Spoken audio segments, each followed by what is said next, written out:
"Stop that woman!" screamed the security guard as a poor-looking black maid sped off in a bright yellow Lamborghini. But she wasn't stealing it for joyride or money. She was racing to save the millionaire's dying son. And when the truth came out, the millionaire fell to his knees and cried. Maria was a quiet, hard-working black maid working in the mansion of billionaire Charles Hensley, a man known more for his money than his heart.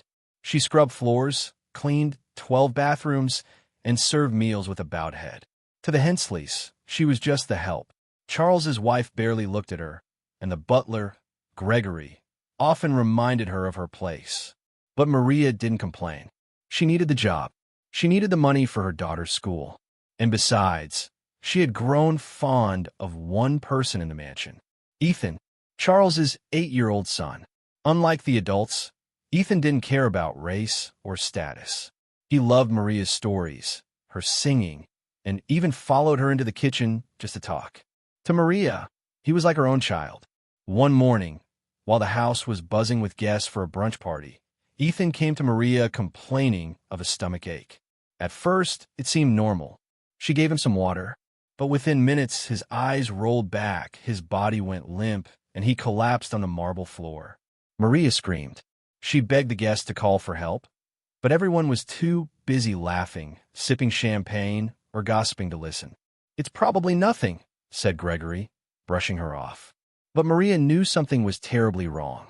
She checked his pulse. It was fading. Fast. She ran to Charles. "Sir, Ethan needs a hospital. Now." Charles looked annoyed. "Can't someone else handle this? I'm in the middle of something." Maria snapped. "Your son could die in the next 5 minutes. Still, Charles waved her off, thinking she was overreacting. But Maria couldn't wait. Maria raced out of the house with Ethan in her arms. She needed to get him to the hospital. The mansion was far from town. No taxis, no time to wait. Then she saw it. Charles's custom Lamborghini Aventador, parked near the gate. She had seen him polish it for hours, brag about it to friends, and even yell at the gardener for touching it. She didn't care. She laid Ethan gently in the passenger seat, muttered a prayer, and hit the gas. The engine roared like thunder. Within seconds, security guards noticed and screamed, "She's stealing the Lamborghini." The butler ran after her. Guests gasped. Charles stormed out, red with rage. "What is that woman doing with my car?" But Maria didn't look back. Every second mattered. She flew down the highway at 200 kilometers per hour, weaving through traffic, her hands trembling but eyes focused. Ethan was breathing, but barely. She honked, flashed lights, screamed at cars to move. People stared at the sight of a maid behind the wheel of a supercar. When she reached the emergency entrance of the hospital, doctors rushed in. They took Ethan in immediately. Maria collapsed in a chair outside the ER, her hands still shaking, her heart pounding. Within minutes, Charles arrived. 2 police officers were with him. He marched up, furious. "How dare you steal my car? Do you know what that vehicle costs?" Maria stood up, her eyes filled with tears. "I didn't steal it. I saved your son." Before Charles could speak again, the doctor walked out. The doctor said, "If you hadn't gotten him here so fast, he would have died from a ruptured appendix." Charles froze. The crowd went silent. Maria looked down, ready for more yelling, maybe even jail.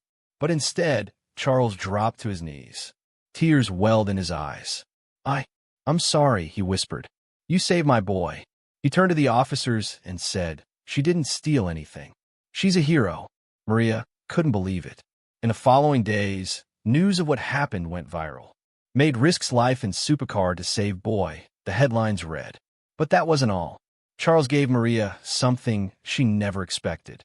A promotion, a full scholarship for her daughter, and, yes, the Lamborghini.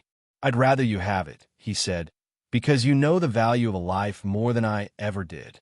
And so, the maid once ignored became the woman everyone admired. Because when no one else acted, she drove through fear, risked it all, and saved a life. Sometimes, heroes wear aprons, not capes.